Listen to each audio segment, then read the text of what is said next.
अस्सलाम वालेकुम दोस्तों। मैं उम्मीद करता हूँ आप लोग सब खैरियत से होंगे। अच्छा, आज की वीडियो के अंदर हम एक्सेल के अंदर कैसे डेटा वैलिडेशन को यूज़ कर सकते हैं उसके रिगार्डिंग।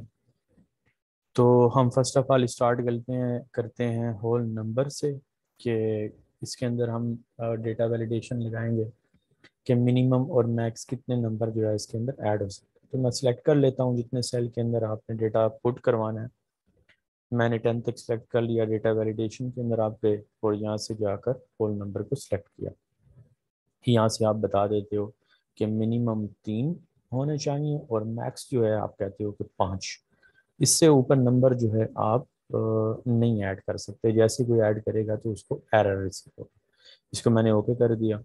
तो यहाँ पे आके हम ऐड करते हैं। 3 को मैंने ऐड किया, 5 को मैं ऐड करता हूँ, उसके बाद मैं 6 को ऐड करता हूँ। 6 को जैसे ही मैंने ऐड किया तो हमारे पास this value does not match the data validation restriction defined for this cell. ठीक है, तो इसको मैं यहाँ से कैंसिल कर रहा, यहाँ पे हम 4 लिख देते हैं। ठीक है, उसके बाद हम आ जाते हैं टेक्स्ट लेंथ के ऊपर कि आप ऐसी कोई शीट बना रहे हो जिसके अंदर आप कहते हो टेक्स्ट की लेंथ जो है इससे ज़्यादा नहीं होनी चाहिए, इसी के अंदर ही टेक्स्ट को लिखा होना चाहिए। तो उसी तरह मैंने सेलेक्ट कर लिया इसको, डेटा वैलिडेशन के अंदर गए हम और यहाँ से आकर हमने सेलेक्ट करना है टेक्स्ट लेंथ को। ठीक है, उसके बाद यहाँ से हमने बता दिया कि टेक्स्ट की लेंथ जो है वो 2 से लेकर 5 के दरमियान में हो, इससे ज़्यादा ना हो, 2 और 5 के दरमियान में। ठीक है, तो यहाँ पे हम लिखते हैं ए बी, यहाँ पे मैं लिखता हूँ A B C D E F. तो जैसे ही देखिए मैं 5 से ऊपर बढ़ा तो फ़ौरन मुझे एरर रिसीव हो गया। इसको मैं कैंसिल कर देता हूँ और यहाँ पे हम ए बी सी डी लिख देते हैं।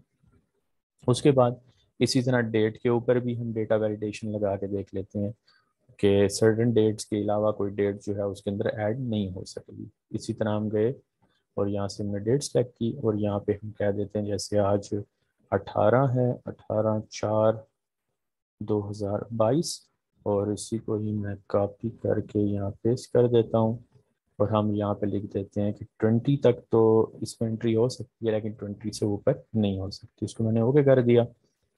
यहाँ से आकर 18/4/2022 और यहाँ से मैं लिखता हूँ 22 और 4 और उसके बाद 2022। तो जैसे ही मैंने ऐड किया तो मेरे पास एरर रिसीव हो गया। ठीक है, इसको ऐसे ड्रैग कर देते हैं। उसके बाद अब हम आ जाते हैं ड्रॉप डाउन लिस्ट जो है इसके अंदर कैसे क्रिएट कर सकते हैं हम डेटा वैलिडेशन के अंदर। तो उसी तरह सेलेक्ट कर लिया मैंने सेल्स, डेटा वैलिडेशन के अंदर है और यहाँ पे आके आपने सेलेक्ट किया लिस्ट को। लिस्ट सेलेक्ट करने के बाद आप यहाँ पे लिख सकते हो जो जो चीज़ें आप वहाँ पे चॉइस क्वेश्चन जो आप शो कराना चाहते हो। For example pending, done, in progress और साथ में डैशेस जो है मैं यहाँ से डाल के कोमा लगा के इसको आपने ओके किया। तो उसके बाद यहाँ पे आप देखें तो वो आपके पास वो स्टेटस जो थे वो जितने भी वो आपके पास आ गए। इसी तरह हर सेल के अंदर जाकर आप डिफरेंट जो है वो सिलेक्ट कर सकते हो। ठीक है, तो ये एक ईजी तरीका है। अच्छा, अब हो सकता है कि कोई आप ऐसा ड्रॉप डाउन लिस्ट बनाना चाह रहे हो जिसके अंदर बहुत ज़्यादा यानी कि चीज़ें हैं, या तो फिर आपको मैनुअली इसी तरह जैसे अभी हमने ऐड किया उस तरीके से कर सकते हैं, या फिर आपके पास अगर एक कंप्लीट लिस्ट है। जैसे अगर फॉर एग्जांपल अभी तो मैंने 3 चीज़ें हैं, अगर इसी तरह पूरी की पूरी लिस्ट आपके पास मौजूद है तो उसको आप कैसे इजीली कर सकते हो। उसी तरह डेटा वैलिडेशन के अंदर आप जाएं और यहाँ से आकर आपने लिस्ट के ऊपर क्लिक करना है। अब आपने इसको सोर्स जो है, पहले हम खुद लिख रहे थे यहाँ पे मैनुअली, अब इसको हम सोर्स बताएंगे कहाँ से डेटा उठाए। तो यहाँ से ये मैंने सेलेक्ट करवाए, इंटर किया और उसके बाद इसको आप कर दें ओके। ठीक है, तो आप यहाँ पे देखें हमारे पास वो चीज़ जो हम ऐड करवाना चाह रहे थे वो आ गई। पहले हमने मैनुअल किया था, अब इसके अंदर इस तरीके से हमारे पास डेटा जो है वो आ गया।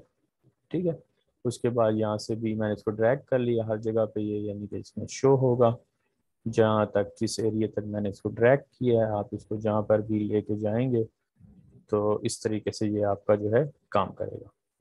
ठीक है, उम्मीद है दोस्तों आपको वीडियो पसंद आई होगी। अगर वीडियो अच्छी लगी तो काइंडली लाइक कर दीजिएगा, शेयर कर दीजिएगा और मेरे चैनल को सब्सक्राइब कर लें ताकि जब भी कोई मैं न्यू वीडियो बनाऊँ वो आपको रिसीव हो जाए।